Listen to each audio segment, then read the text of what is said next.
Welcome to Dark Night. I'm here with you tonight to share stories that will carry you into peaceful sleep. I know many of you come here to drift away from the day's troubles, so before we begin, please like this video and subscribe to Dark Night for more calming tales in the darkness. Tonight, you'll hear 3 eerie stories against the gentle sound of rain, with nothing but a black screen to keep your mind at rest. Get comfortable now, pull your covers close, let your breathing slow, and allow these whispers to guide you into the shadows where sleep awaits. Close your eyes and surrender to the night. Story 1, The Midnight Cleaning Shift. This story comes from someone who worked the overnight cleaning shift at a corporate office building downtown. What started as an easy job soon became something they'll never forget. I took the night cleaning job because I needed the money and figured it would be peaceful. The building was a 12-story glass tower that housed various businesses during the day, but at night it became mine alone. Well, almost alone.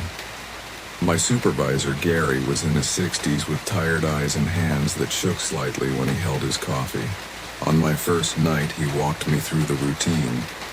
We'd start at the top floor and work our way down, cleaning offices, emptying trash, and vacuuming carpets. The building had excellent security, he assured me. Card access at every door, cameras in all the hallways, and a night guard named Marcus who made rounds every 2 hours. Just remember, Gary said as we stood in the elevator going up to the 12th floor, if you hear anything unusual, it's probably just the building settling. These old towers make all kinds of sounds at night. The building wasn't that old, maybe 15 years, but I nodded anyway. The first few weeks were exactly what I expected. Quiet, methodical work with nothing but the hum of fluorescent lights and the distant sound of traffic below. I'd listen to podcasts through my earbuds and move through the floors like a ghost, leaving everything spotless for the morning workers, who'd never know I was there. The 12th floor housed a law firm with polished mahogany furniture and floor-to-ceiling windows that looked out over the city. During the day, it probably bustled with activity, but at night, the shadows of chairs and desks created strange shapes that seemed to shift when I wasn't looking directly at them. It was during my 4th week that I first noticed something odd. I was cleaning the conference room on the 12th floor when I heard what sounded like typing. Rapid, steady typing like someone working on a deadline. I pulled out my earbuds and listened carefully. The sound was definitely coming from somewhere on the floor, but when I checked every office, they were all empty and dark. I mentioned it to Gary the next night, but he just chuckled. Old buildings are like old houses, he said. They talk to you if you listen long enough. Probably just pipes or the ventilation system. But the typing continued night after night, always around 2:30 in the morning, always lasting about 10 minutes. I started timing it, and it was remarkably consistent. I even tried following the sound, but it seemed to move, echoing off the walls in a way that made it impossible to pinpoint. After 2 weeks of the mysterious typing, something new started happening. I began finding things that weren't quite right. Small things at first. A chair turned slightly away from a desk. Papers arranged differently than I remembered. A coffee mug sitting on a windowsill that I was certain hadn't been there before. The night security guard, Marcus, was a friendly guy in his 40s who always had a thermos of coffee and a paperback novel. When I asked him about the 12th floor, his expression grew thoughtful. You know, he said, leaning against his desk in the lobby, I've been working here for 8 years, and that floor has always felt different. Can't put my finger on it. Sometimes when I do my rounds, I get this feeling like someone's watching me. But the cameras never show anything unusual. Have you ever heard of typing up there? Marcus raised an eyebrow. Typing? No, can't say I have. But then again, I usually avoid that floor unless I have to check it. Something about it just feels occupied. That word, occupied, stuck with me. The building was supposed to be empty except for us, but the 12th floor felt lived in, like someone was working there even in the dead of night. 3 weeks later, I had my first real encounter. I was vacuuming the reception area on the 12th floor when the elevator dinged. I shut off the vacuum and listened. The sound of the elevator opening, then footsteps. Slow, deliberate footsteps walking down the hallway. But that was impossible. The elevators required a key card after hours, and only Gary, Marcus, and I had access. I grabbed my phone and called Marcus. "Hey, are you doing a round of 12 right now?" "No, I'm down in the parking garage checking the exits. Why?" "I think someone's up here. I'll be right up." I waited by the elevator, my heart pounding, until Marcus arrived 5 minutes later. We searched every office, every bathroom, every supply closet, nothing. The floor was completely empty. Maybe it was the elevator mechanism, Marcus suggested, but he didn't sound convinced. The next night, Gary decided to work with me to see what was happening. We started on the 12th floor together, and everything was normal until we reached the corner office. The one that belonged to the firm's senior partner according to the nameplate on the door. Gary tried his master key, but the door wouldn't open. "That's strange," he muttered, trying again. "This key opens every door in the building." As he struggled with the lock, we both heard it clearly, typing from inside the office. Rapid, purposeful typing, and underneath it, the faint sound of papers rustling. Gary's hands stopped shaking for the first time since I'd known him. His face went pale and he took a step back from the door. "We need to call building management," he whispered. But when we called, the building manager just laughed. "Gary, you're letting the new kid get to you. There's nobody in that office. The senior partner, Mr. Hendricks, died of a heart attack 3 months ago. The office has been sealed since then, pending probate. No one has access except the executors, and they only come during business hours. Dead.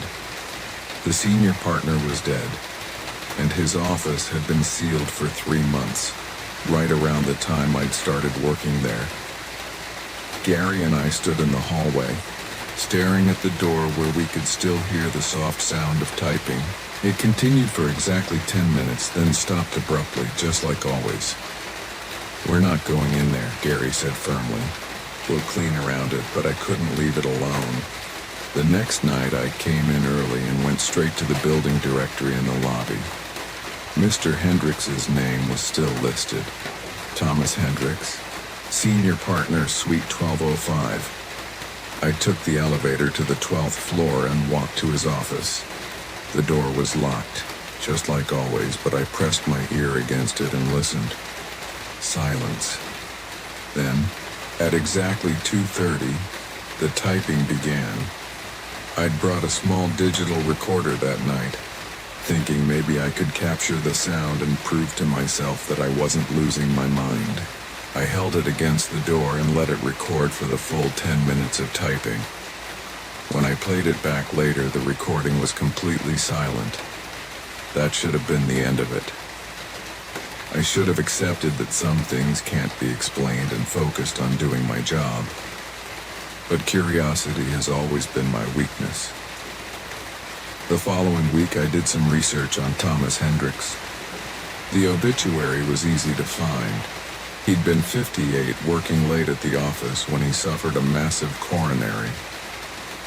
They'd found him the next morning, slumped over his desk, apparently in the middle of drafting an important brief for a case that had been consuming his final months.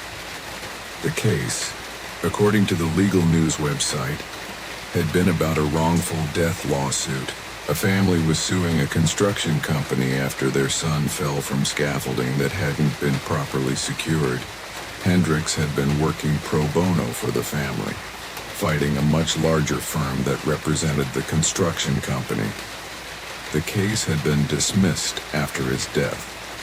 No other lawyer would take it on. I started paying closer attention to the typing pattern. It wasn't random. There was a rhythm to it. Pauses that suggested someone reading and thinking, then bursts of rapid keystrokes. Someone working intensely on something important. One night, about 6 weeks after I'd started the job, I made a decision that I still question. I brought a crowbar. Gary had called in sick, and Marcus was making his rounds on the lower floors. The 12th floor was mine alone, and the typing had just begun. I stood outside Suite 1205 with the crowbar in my hands, listening to the familiar sound.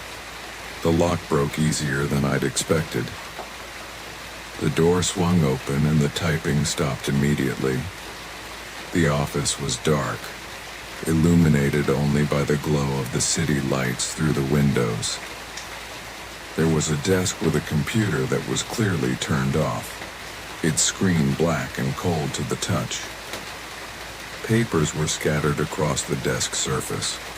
Legal documents, case files, and what looked like a half-written brief. I turned on the lights and examined the papers more closely. They were all related to the wrongful death case, the one that had been dismissed. The brief on top was handwritten in blue ink, the handwriting sharp and urgent. It was a compelling argument, full of legal precedents and emotional appeals that made my chest tighten as I read. At the bottom of the last page, in the same blue ink, someone had written, "They cannot win if the truth is told." I took photos of everything with my phone, then carefully arranged the papers exactly as I had found them. As I was about to leave, I noticed something else. A small digital recorder on the shelf behind the desk, similar to the one I'd brought to record the typing. Its red light was blinking. I pressed play. My own voice filled the room. Recorded from the hallway just minutes earlier, Gary had called in sick, and Marcus was making his rounds on the lower floors. The recorder had been capturing everything I'd said outside the door. But that wasn't the strangest part. After my voice, there was silence, then the sound of typing, crystal clear, unmistakable. The same typing I'd been unable to record from the hallway. I rewound the device and listened to hours of recordings. Most of it was the typing, but occasionally there were other sounds, papers rustling, a chair creaking, and once, very clearly, a man's voice saying, "This has to be finished. They have to know what really happened." I copied the recordings to my phone and left the office, carefully closing the door behind me. The lock was broken, but it still held the door shut. I finished my cleaning duties in a daze, my mind racing with questions I couldn't answer. The next morning, I called the law firm that had represented the construction company in the wrongful death case. I told them I had information about the Hendricks case that they might find interesting. They agreed to meet with me that afternoon. The lawyer I met with was younger than I'd expected, probably in her early 30s, with sharp eyes and an expensive suit. I showed her the photos of the brief and played her some of the recordings. She listened intently, taking notes, asking pointed questions about where I'd found the materials and how I'd accessed them. When I finished, she leaned back in her chair and studied me carefully. "Mr. Hendricks was a thorough man," she said finally. "He had a reputation for being incredibly prepared, almost obsessively so. This brief you've shown me, it's good, very good. If he'd lived to present it, we might have had a much harder time defending our client. So the family might have won." She nodded slowly. "It's possible. The evidence he'd gathered was more comprehensive than we realized. We thought we'd seen everything during discovery, but this..." She gestured at the photos on her phone. "This suggests he was still investigating right up until he died." 3 days later, the case was reopened. The family of the dead construction worker had new representation, armed with the evidence from Hendricks's final brief. The construction company settled out of court for a significant sum. I kept working the night shift at the building, but I never heard the typing again. Suite 1205 remained quiet, and when I checked on it during my rounds, the papers on the desk were gone. The office felt empty in a way it hadn't before. Not abandoned, but complete. Marcus confirmed what I suspected. That floor feels different now, he told me a week later. Lighter somehow. Like whatever was bothering it finally got resolved. I worked at that building for another 6 months before finding a day job that paid better. My last night, I stopped by Suite 1205 one final time. The door was still broken from where I'd forced it open, but it was scheduled to be repaired the following week. The office was being prepared for a new tenant. I stood in the doorway and whispered, "Thank you. Mr. Hendricks, I hope you can rest now."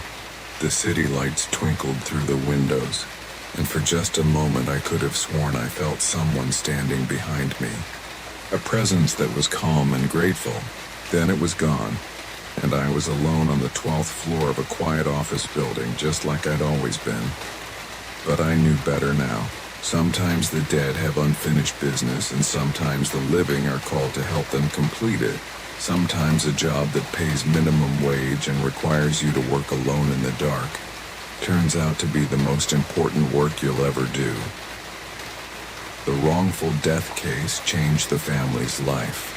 The settlement allowed them to pay off medical bills and keep their house.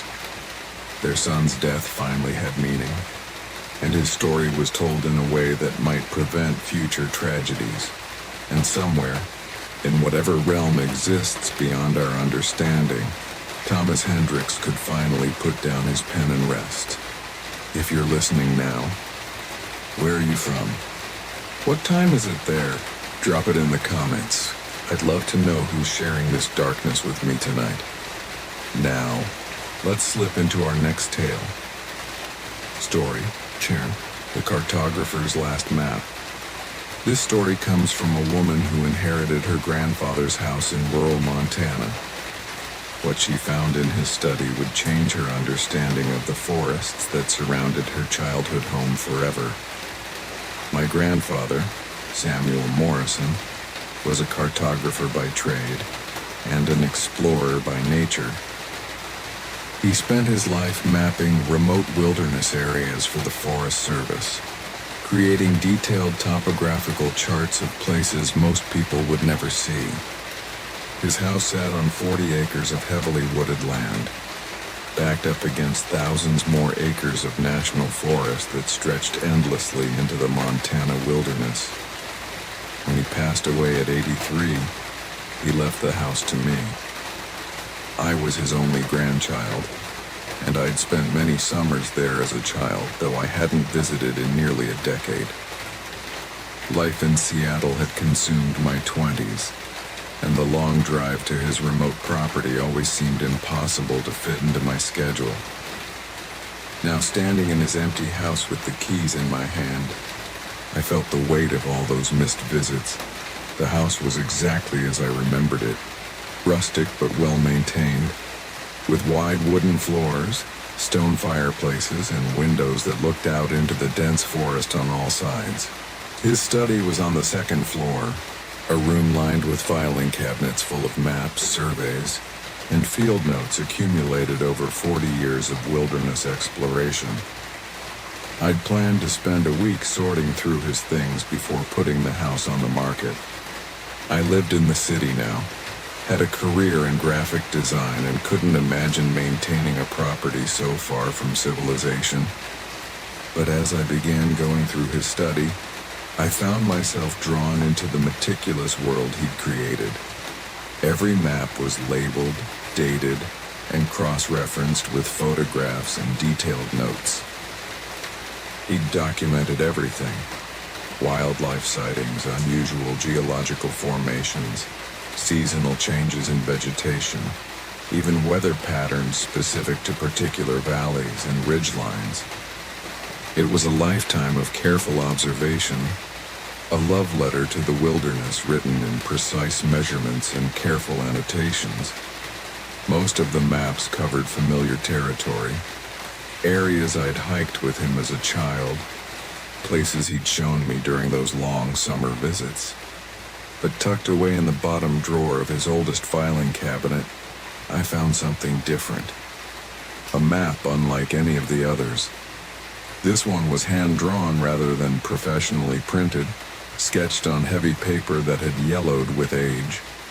The lines were precise but somehow urgent, as if drawn quickly by someone who needed to capture important details before forgetting them.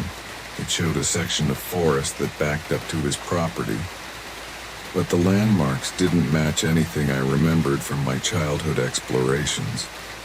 According to this map, there was a trail that began just past the old oak tree behind his house, a tree I knew well, one where I'd built a tire swing during the summer I turned 10.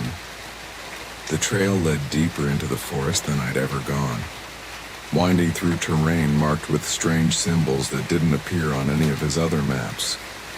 Small X's were scattered throughout the mapped area, each one accompanied by dates and brief notes in my grandfather's careful handwriting. First sighting, June 15th, 1987. Structure, confirmed, August 3rd, 1989. Activity, increased, September 22nd, 1994. The notes continued chronologically for over 20 years. The most recent dated just 3 months before his death. At the center of the map was a large circle marked simply as the clearing. Around it were notations that made no sense. Measurements inconsistent with surrounding topography. Magnetic compass unreliable within 200 yards. Recommend extreme caution during autumn equinox. I spent hours studying the map, comparing it to his official Forest Service surveys of the same general area. According to those professional maps, the terrain where his hand-drawn trail led was marked as impassable. Steep ravines and dense undergrowth that would make hiking impossible. But my grandfather's personal map showed a clear path, carefully marked with distances and elevation changes. That first night in the house, I dreamed of the forest. I was walking along a narrow trail, following markers that seemed to glow faintly in the moonlight. The trees grew taller and closer together as I went deeper, their branches forming a canopy so thick that no starlight penetrated to the forest floor. But somehow I could see clearly, as if the path itself was illuminated from within. In the dream, I reached a clearing where the trees formed a perfect circle around an open space. The ground in the center was different. Not grass or dirt, but something that looked like polished stone, smooth and dark. And standing in the center of this strange clearing was my grandfather, just as I remembered him from childhood, wearing his old hiking boots and canvas jacket. He looked at me with eyes that held a mixture of sadness and urgency. "You found the map," he said, his voice carrying clearly across the clearing despite the distance between us. "I wasn't sure you would understand." "Understand what, Grandpa?" But before he could answer, I woke up. The next morning, I decided to explore the area behind the house. I'd been an avid hiker in college, though city living had made me soft. Still, I was curious about the discrepancies between the maps, and I wanted to see if there really was a trail where my grandfather had marked one. I found the old oak tree easily. It was massive and distinctive, probably 200 years old. The tire swing was gone, but I could see where the rope had worn grooves into the thick branch overhead. I circled the tree looking for any sign of a trail, but saw only the usual tangle of underbrush and fallen logs that characterized the forest floor. I was about to give up when I noticed something odd. About 30 yards from the oak tree, there was a gap between two large boulders that I hadn't seen from a distance. When I pushed through the undergrowth to investigate, I found what could generously be called a path. Just a narrow space between the trees where the ground was slightly more level and the vegetation a bit less dense. According to my grandfather's map, this was the beginning of the trail. I checked my phone's GPS and marked the location, then decided to follow it for a short distance to see where it led. The path was barely visible, more of a suggestion than an actual trail, but it was consistently there. Someone had walked this way many times over many years, wearing down the forest floor just enough to create a route through the wilderness. Every few hundred yards I found small cairns, stacks of 3 or 4 stones that weren't quite natural looking. They matched the markers shown on my grandfather's map.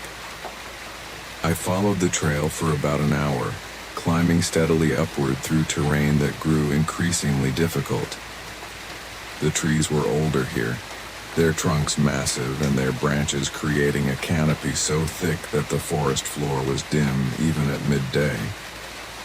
It felt ancient, untouched, like a place where time moved differently. According to the map, I was approaching the first of the X marks, a location my grandfather had noted as structure visible from eastern approach. I climbed a small ridge, looking for whatever he'd seen, but found nothing unusual, just more trees, more shadows, more of the endless forest. I was about to turn back when the light changed. It's hard to describe exactly what happened. The shadows shifted, not the way they do when clouds pass over the sun, but all at once, as if someone had adjusted the contrast on a photograph. Suddenly, I could see clearly what had been hidden moments before. There was a structure built into the hillside about 50 yards away. Not a building exactly, but something deliberately constructed. Stones had been arranged to form walls that seemed to grow out of the natural rock formation, so perfectly integrated with the landscape that they were nearly invisible unless you looked at them from exactly the right angle. I approached carefully, my heart beating faster with each step. The structure was old, far older than anything else I'd seen in the forest. The stones were covered with moss and worn smooth by centuries of weather, but the craftsmanship was unmistakable. This wasn't random. It was built by someone with knowledge and purpose. The structure formed a rough semicircle against the hillside, with what looked like an entrance in the center. But as I got closer, I realized that what I thought was an entrance was actually a window or viewing port. The opening was positioned to look out over the forest in a specific direction, toward the area my grandfather had marked as the clearing. I pulled out my phone to take pictures, but the camera wouldn't focus properly. Every photo came out blurry, as if the structure existed slightly outside the normal spectrum of light. I tried several times before giving up, making mental notes instead of what I was seeing. Inside the structure, I could see carved symbols on the walls. They weren't in any alphabet I recognized, but they had the feel of language, repeating patterns and consistent forms that suggested meaning.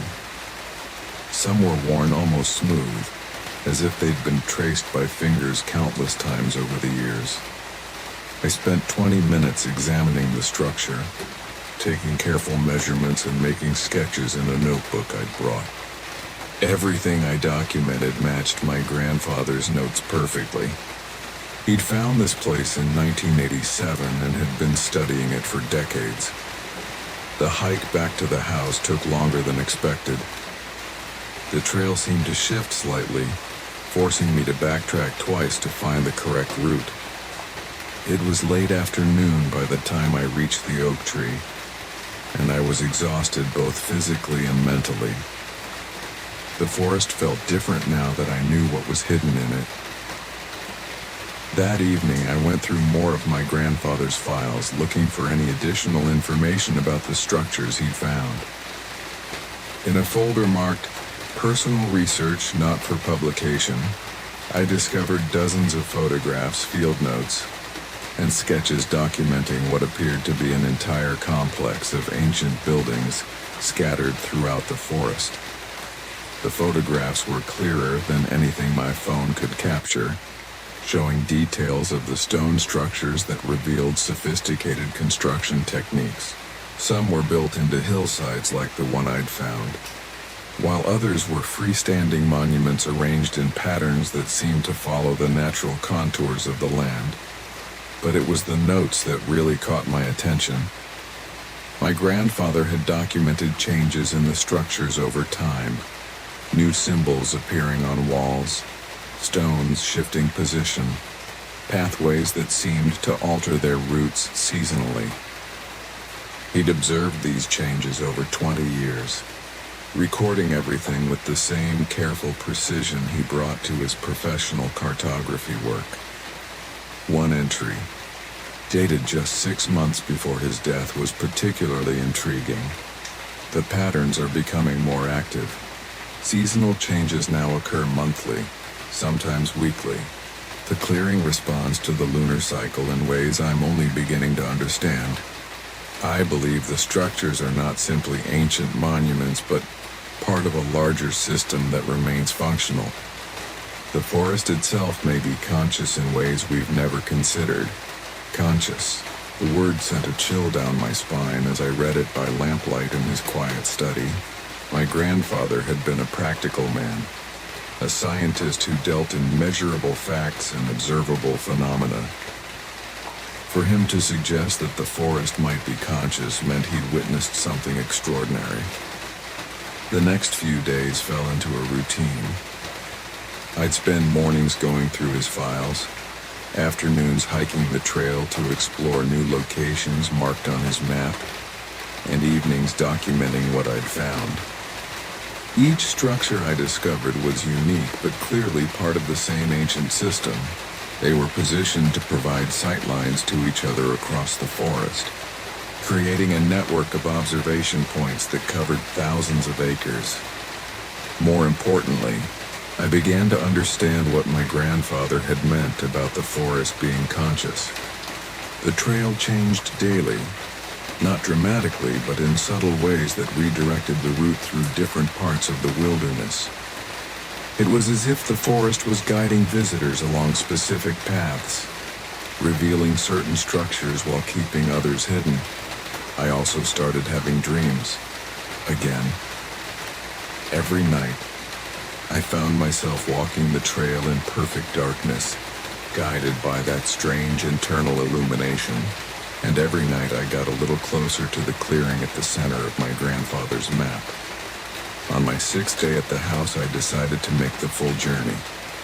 According to the map, the clearing was about 4 miles from the oak tree, following a route that climbed nearly 1,000 feet through increasingly difficult terrain.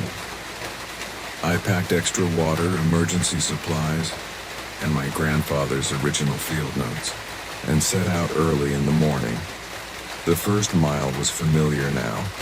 I'd hiked sections of it several times, documenting the structures I found along the way. But as I moved deeper into the forest, the trail became more challenging. It wound through areas where the trees grew so close together that I had to turn sideways to pass between them, and crossed streams on fallen logs that might have been deliberately placed as bridges. The structures became more elaborate as I climbed higher. What had begun as simple stone arrangements evolved into complex architectural forms.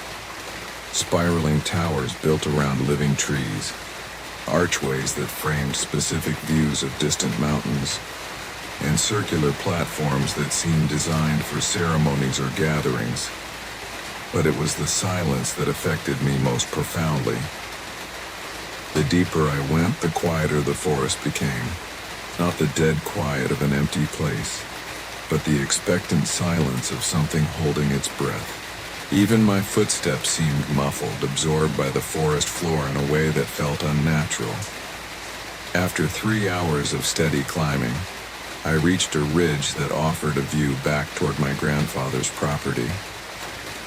From this height, I could see the pattern hidden in the landscape.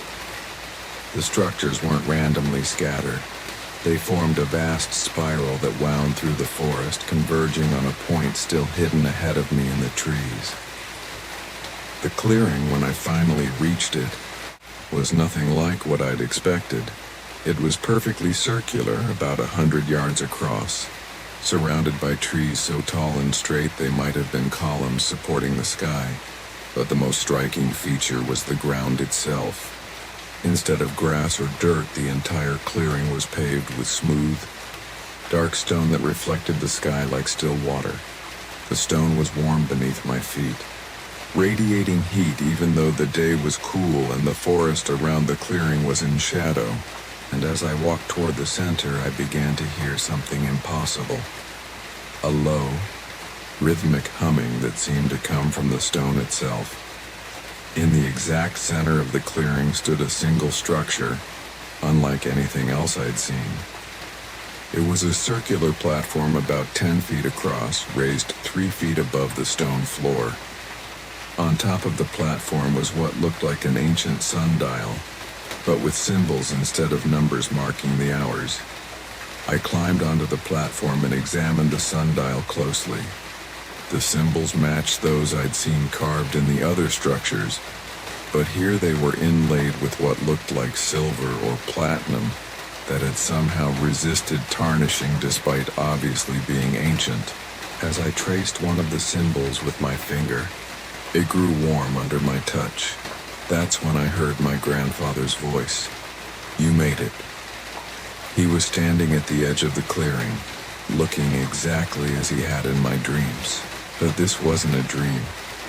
I was fully awake, standing in afternoon sunlight in a place that shouldn't exist according to every official map of the region. "Grandpa?"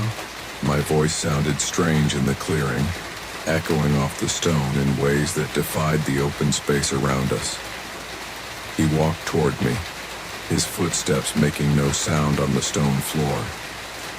"I've been waiting for you to find this place. I wasn't sure you'd understand the map. What is this place? What are all these structures?" He joined me on the platform, his presence solid and real despite the impossibility of his being there. "This forest is older than the mountains around it. The people who built these structures understood something we've forgotten, that the earth itself is alive, conscious, and sometimes it chooses to communicate with us." He gestured to the sundial between us. "This isn't just a timekeeper. It's an interface, a way of reading the forest's intentions. The symbols change with the seasons, the moon phases, the movement of underground water, and the migration patterns of wildlife. The entire forest is a living system, and this clearing is its mind." I looked down at the symbols on the sundial. They were shifting, rearranging themselves into new patterns as I watched. How is that possible? I don't know how. I spent 20 years trying to understand the mechanism and never came close. What I learned instead was how to listen, how to read the forest's moods and intentions.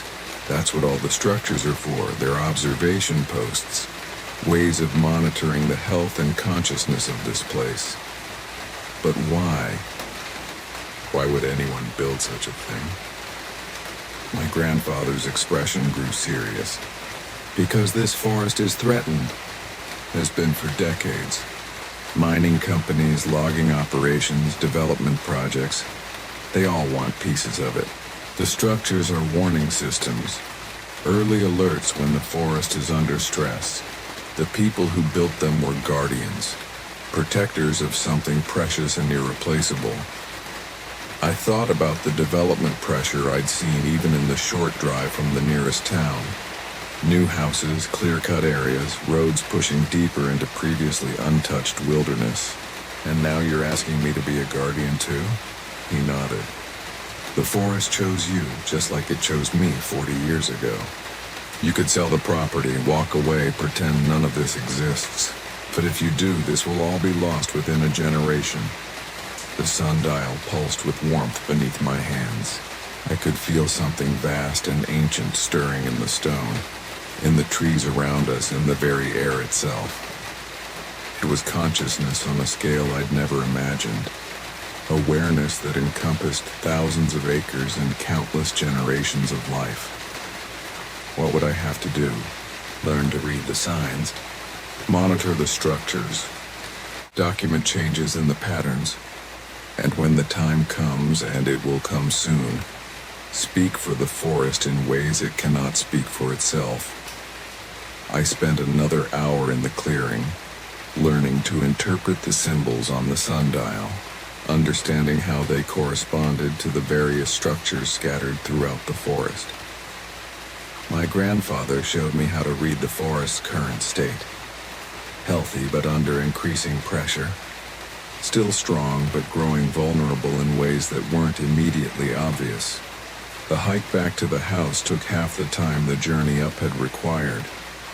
The trail seemed to smooth itself before me, guiding me along the most efficient route through terrain that had been challenging on the way up. The forest was taking care of me, ensuring I returned safely with the knowledge I'd gained. That night I called my boss in Seattle and quit my job. I called my landlord and broke my lease. I called the real estate agent who'd been pressuring me to list my grandfather's property and told her it wasn't for sale. Over the following months, I learned to live in harmony with the forest's rhythms. I documented seasonal changes in the structures, monitored wildlife patterns, and gradually developed the skills my grandfather had spent decades perfecting.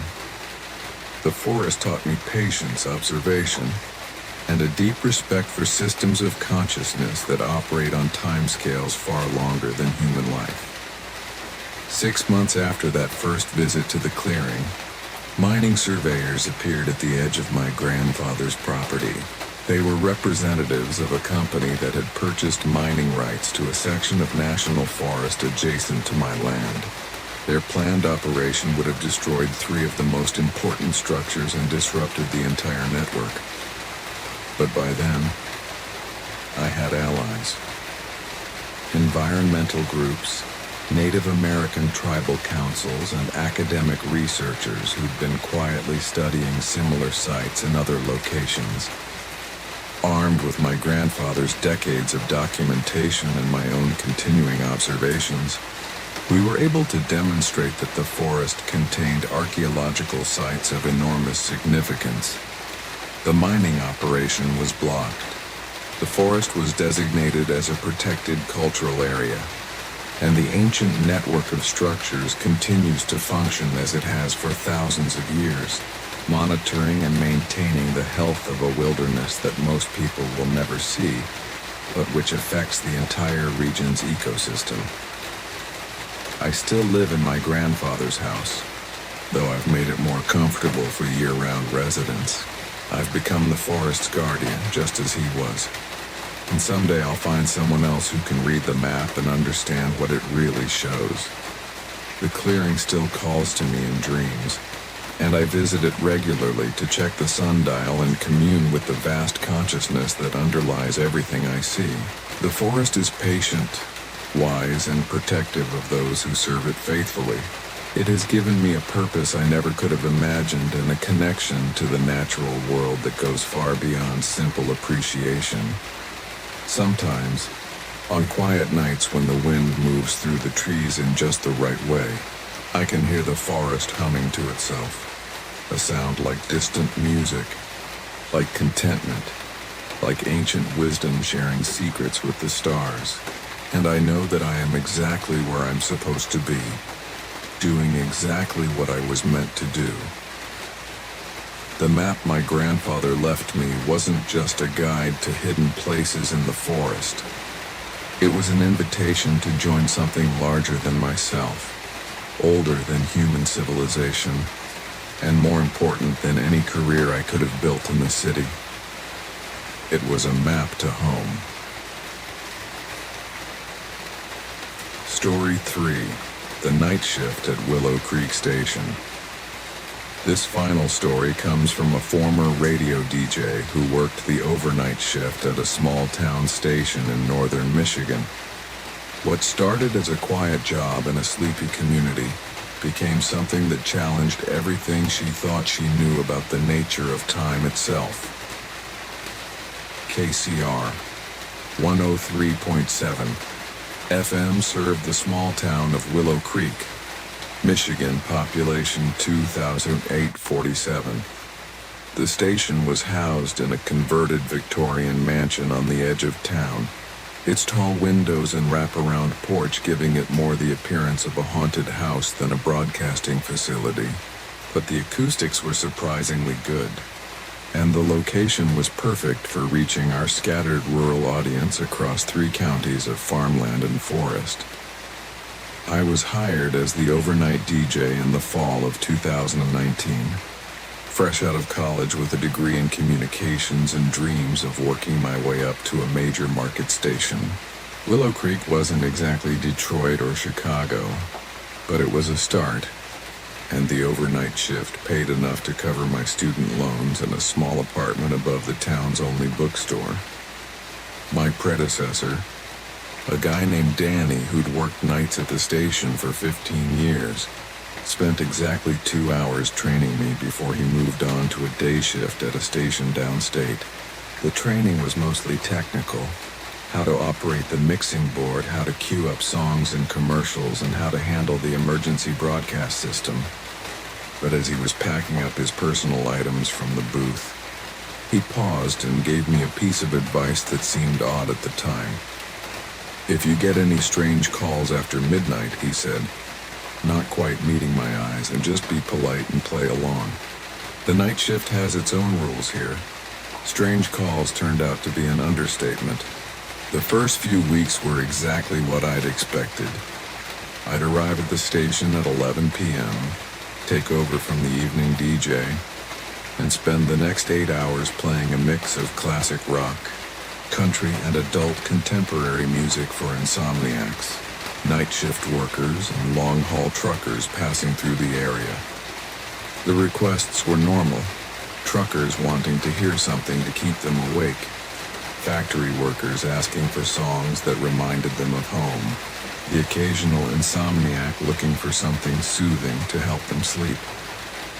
But around my 3rd week on the job, I started getting calls that didn't quite make sense. The first one came at 12:47 a.m. on a Tuesday. The caller was a woman with a pleasant voice and a slight accent I couldn't place. She asked if I could play that new song by the Carpenters, the one about the lighthouse.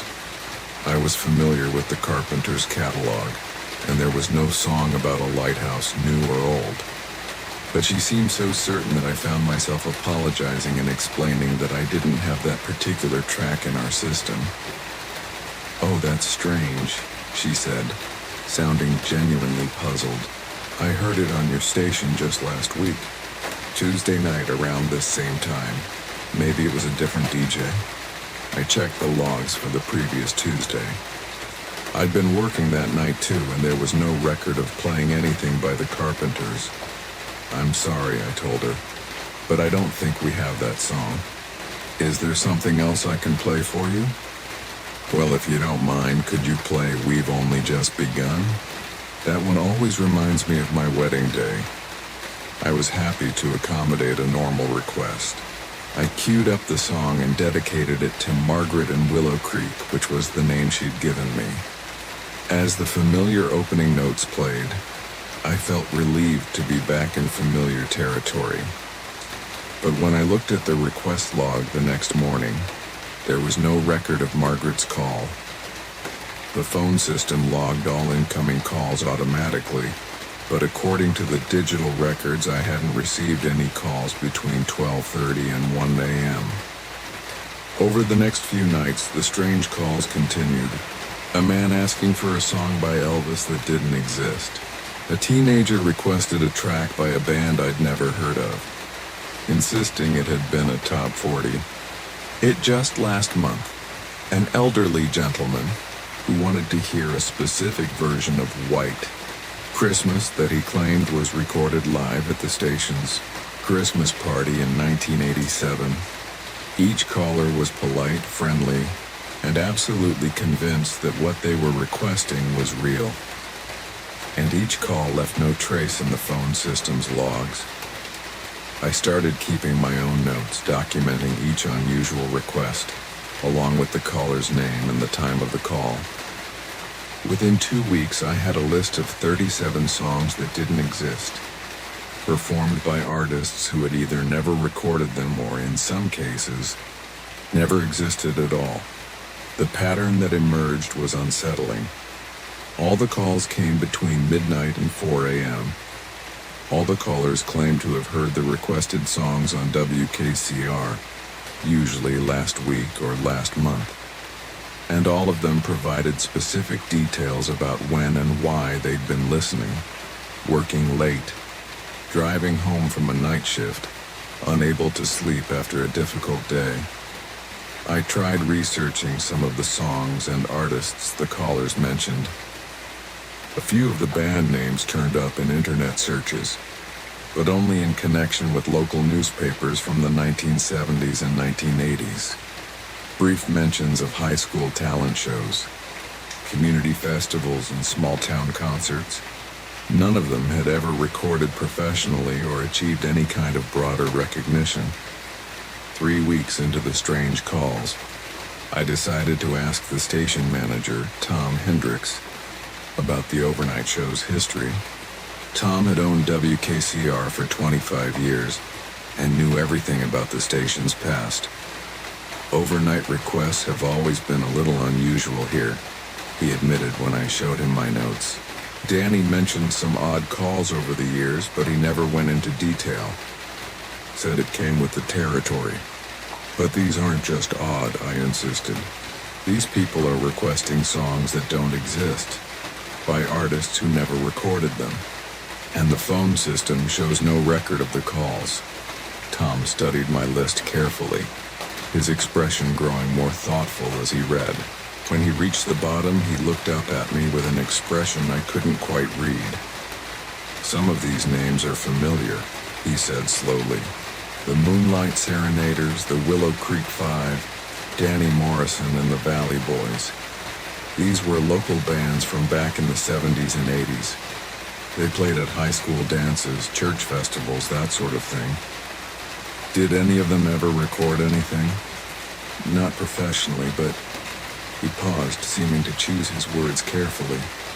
There was a guy named Frank Delacroix who ran a small recording studio out of his basement back then. Nothing fancy, just a way for local musicians to make demo tapes for weddings and parties. He recorded a lot of the area bands over the years. What happened to those recordings? Tom walked to a filing cabinet in the corner of his office and pulled out a thick folder. Frank donated his entire archive to the station when he moved to Florida in 1995. Said he wanted the music to stay in the community where it belonged. We stored everything in the basement, but honestly, most of it was in pretty poor condition by then. He handed me the folder. Inside were dozens of handwritten lists, cataloging hundreds of demo recordings by local musicians spanning nearly 2 decades. Many of the band names matched the ones mentioned by my mysterious callers. You're welcome to go through the archive if you want, Tom said. Though I should warn you, we had some water damage in the basement a few years ago. A lot of the tapes were ruined. That afternoon, I went down to the station's basement with a flashlight and a growing sense of anticipation. The archive was exactly what Tom had described. Boxes of deteriorating reel-to-reel tapes, cassettes, and even some old vinyl records, all carefully labeled in Frank Delacroix's neat handwriting. Most of the tapes were indeed damaged beyond recovery, their magnetic surfaces warped by moisture and time. But buried in the deepest part of the archive, I found a metal filing cabinet that had apparently escaped the worst of the water damage. Inside were nearly 100 tapes that, while old, were still potentially playable. I brought a selection of tapes up to the studio and spent the next few hours digitizing them with the station's aging but functional reel-to-reel player. What I heard was remarkable. Not because of the quality, which was predictably rough, but because of the heart and soul that these local musicians had poured into their music. The Moonlight Serenaders turned out to be a jazz trio that played smooth, romantic instrumentals perfect for late-night radio. The Willow Creek Five were a country band with a female vocalist who had a voice like honey over gravel. Danny Morrison and the Valley Boys played folk rock that wouldn't have sounded out of place on a major label release. And there, on a tape labeled Christmas Session 1987, was a live recording of White Christmas that matched exactly what the elderly caller had described. An intimate, acoustic version performed at what was obviously a small gathering, complete with the sound of clinking glasses and quiet conversation in the background. That night, when Margaret called asking for that new song by the Carpenters about the lighthouse, I was ready with a different response. I don't have that particular Carpenters song, I told her, but I do have something special I think you might enjoy.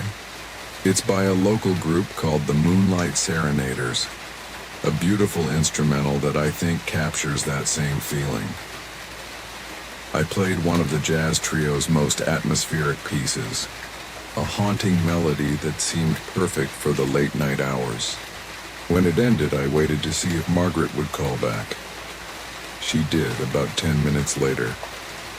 "That was absolutely lovely," she said, her voice warm with appreciation.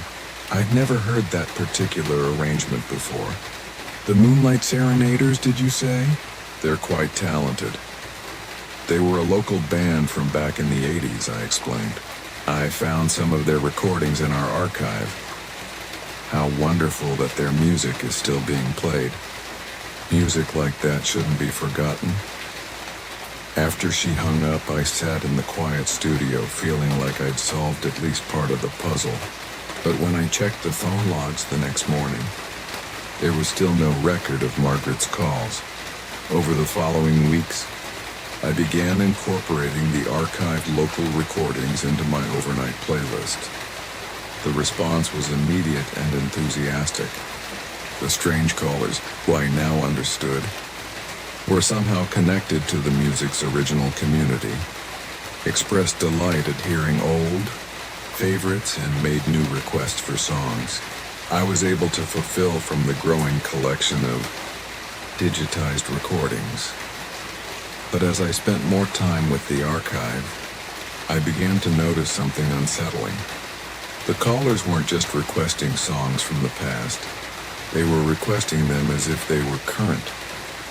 They talked about concerts and events as if they had happened recently, mentioned local businesses that had closed decades ago, and referred to people who had long since moved away or passed on. The most disturbing example came when a caller named Bobby requested a song by his own band, the Thunder Road Express. He talked about their upcoming gig at the Harvest Dance, expressed hope that the radio play would help them get more bookings, and mentioned that he was saving up to buy better equipment. For their guitarist, I found the Thunder Road Express in the archive, a promising young rock band that had recorded several demos in 1983. But when I researched the band members online, I discovered that Bobby Martinez had died in a car accident in 1984, just 3 months after the recording session. Yet here he was calling my show, talking about future plans with the enthusiasm of a young musician just starting out. I began to suspect that the overnight shift at WKCR existed in some kind of temporal bubble, where past and present overlapped in ways that shouldn't be possible. The callers weren't ghosts exactly. They seemed very much alive and present in their own time frame. But somehow the radio signals were reaching across decades to connect me with listeners who belonged to different eras. The theory sounded insane, but it explained everything. The missing phone logs, the requests for non-existent songs that turned out to exist in the local archive, the callers' confusion about current dates and events. Somehow, WKCR's overnight broadcast was reaching people who were listening 30 or 40 years ago. To test this theory, I started paying closer attention to the specific details the callers mentioned. They talked about weather events I could verify in old newspapers, referenced local news stories from specific dates, and mentioned personal details about their lives that I could sometimes corroborate through online obituaries and historical records. Everything checked out. The callers were real people living real lives, but those lives were happening in the past. The strangest part was that none of them seemed aware of the temporal displacement. To them, I was just another night DJ playing music for a small-town audience. They had no idea they were calling from decades in the past, and I gradually realized that telling them would serve no purpose except to frighten them. Instead, I began to see my role differently. I wasn't just a DJ playing music for insomniacs and night shift workers. I was a bridge across time, connecting past and present through the universal language of music. The archived recordings weren't just historical curiosities. They were living documents of a community's musical soul, still bringing joy to the people who had created them decades earlier. I started researching the stories behind the bands and musicians in the archive. Many of them had never achieved the recognition they deserved. Their dreams curtailed by economic necessity, family obligations, or simple lack of opportunity. But through the strange temporal loop of WKCR's overnight show, their music was finding its audience at last. The Moonlight Serenaders had broken up when their pianist moved away for a job in Detroit. The Willow Creek Five had disbanded after their lead singer got married and decided to focus on raising children. Danny Morrison and the Valley Boys had recorded one beautiful album's worth of material but never found a record label willing to take away chance on small-town folk rock. All these musicians had created something beautiful, something that deserved to be heard and remembered, and somehow the overnight show was giving them that opportunity, allowing their younger selves to hear their music being played on the radio, to feel for a moment like their dreams were coming true. 6 months into the job, I had established a routine with my temporal callers. I knew their preferences, their personalities, their stories. Margaret always requested romantic ballads and talked about her late husband. Bobby was enthusiastic about rock music and full of optimism about his band's future. An elderly man named Harold called every Tuesday night to request big band standards and share memories of dancing with his wife, but the most frequent caller was a young woman named Sarah, who had a beautiful voice and dreams of becoming a professional singer. She often called to request songs by female artists, studying their vocal techniques and asking thoughtful questions about musical arrangement and performance. I found Sarah's own recordings in the archive, a collection of demo tracks that showcased a voice of remarkable clarity and emotional depth. She had real talent, the kind that could have taken her far if she'd had the right opportunities and support. One night, Sarah called with an unusual request. "I know this might sound strange," she said, "but I've been working on some original songs, and I was wondering if there's any way you might consider playing one of them on the show. I know you usually stick to established artists, but it would mean the world to me to hear my music on the radio." I had heard her originals in the archive. They were exceptional, better than many of the songs that had become hits in the decades since she'd recorded them. In her own time, she was probably years ahead of the trends that would eventually make her style popular. "I'd be happy to consider it," I told her. "Can you tell me the title?" "It's called Dreams in the Dark. I recorded it last month at Frank's studio. It's about holding on to hope even when everything seems impossible." I knew the song. I digitized it weeks earlier and had been waiting for the right moment to add it to the playlist. It was hauntingly beautiful, with lyrics that seemed to speak directly to anyone who had ever felt their dreams slipping away. "I think I can make that happen," I said. "How about I play it next Tuesday night right around this time?" That will give you a chance to gather your friends and family to listen. Her excitement was palpable through the phone. Really, you do that? Oh my God, thank you so much. This is the most amazing thing that's ever happened to me. The following Tuesday, I dedicated Dreams in the Dark to Sarah and played it during the midnight hour, when the temporal connection seemed strongest. It was a perfect song for late-night radio, intimate, emotional, and beautifully crafted. As it played, I imagined Sarah listening with her friends and family, hearing her own voice and words coming through the radio for the first time. She called back immediately after the song ended, crying with joy and gratitude. For the next 20 minutes, we talked about her music, her dreams, and her hopes for the future. I wanted to tell her how good she was, how much her music would mean to people, how proud she should be of what she'd created. But I also knew, from the research I'd done, that Sarah Collins had died in a house fire in 1985, just 2 years after recording Dreams in the Dark. Her music had never been heard beyond the small circle of family and friends who had supported her brief but brilliant career. That conversation with Sarah changed everything for me. I realized that the overnight show wasn't just about playing music for temporal listeners. It was about giving recognition to artists who had never received it in their lifetimes, about honoring dreams that had been cut short by circumstance or tragedy. I began featuring the local archive recordings more prominently, creating themed shows around specific bands or musical eras. I researched the stories behind each recording, learning about the musicians' lives and the communities that had supported them. And I started to understand that WKCR's temporal loop wasn't just a strange phenomenon, it was a gift. These musicians, these dreamers from decades past, were getting to experience something they'd never had in their original timelines.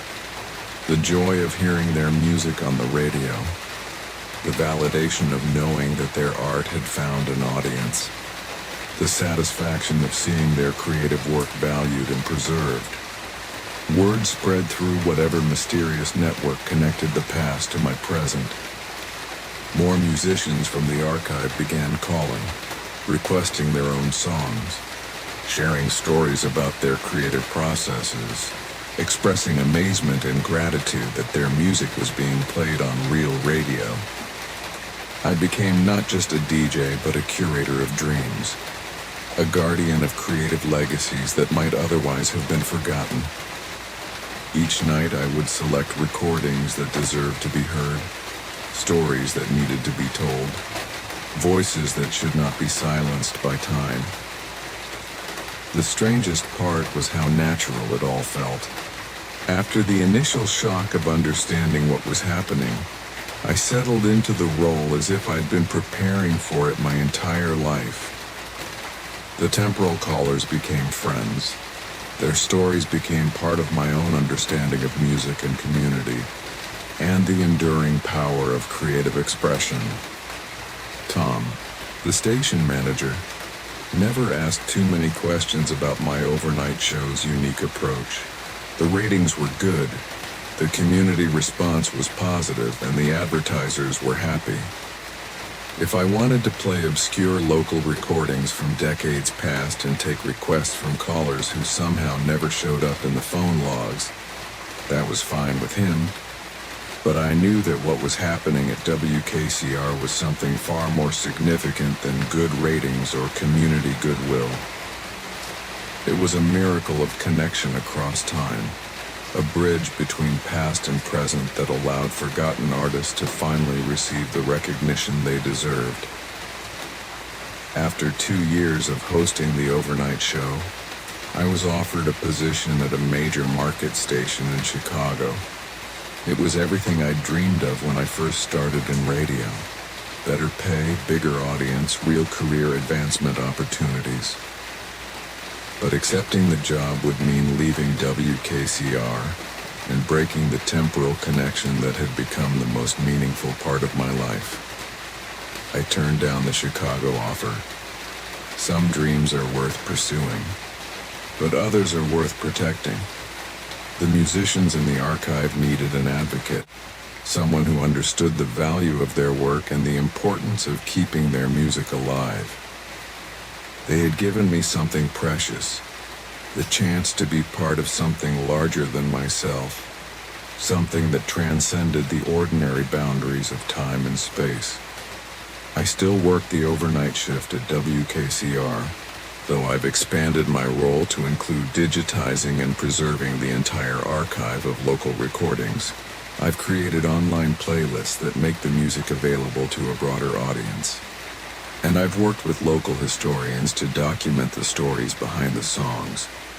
But the most important part of my work still happens between midnight and dawn, when the temporal boundaries grow thin and the past reaches forward to connect with the present. Every night I have the privilege of playing music for listeners who belong to different decades, different eras, but who share the same love of creativity and artistic expression. The calls still come, musicians asking for their songs to be played, music lovers requesting favorites from bands that existed only briefly in small-town venues, dreamers who just want to hear their voices on the radio. And every night I'm reminded that music is truly timeless, that creativity transcends the limitations of any single lifespan, and that sometimes the most important work we can do is simply to listen, to remember, and to ensure that beautiful things are not forgotten. In the quiet hours before dawn, when the last song fades and the temporal connection grows faint, I often think about Sarah and Bobby and Margaret and all the others who call from the past to share their love of music. They remind me that art is not just about fame or success or commercial recognition. It's about the human need to create, to express, to connect with others across whatever barriers time and circumstance might erect. And in the end, isn't that what radio has always been about? Voices in the dark, reaching out to anyone who might be listening, sharing stories and songs in the simple, profound hope that someone, somewhere, will hear and understand and remember.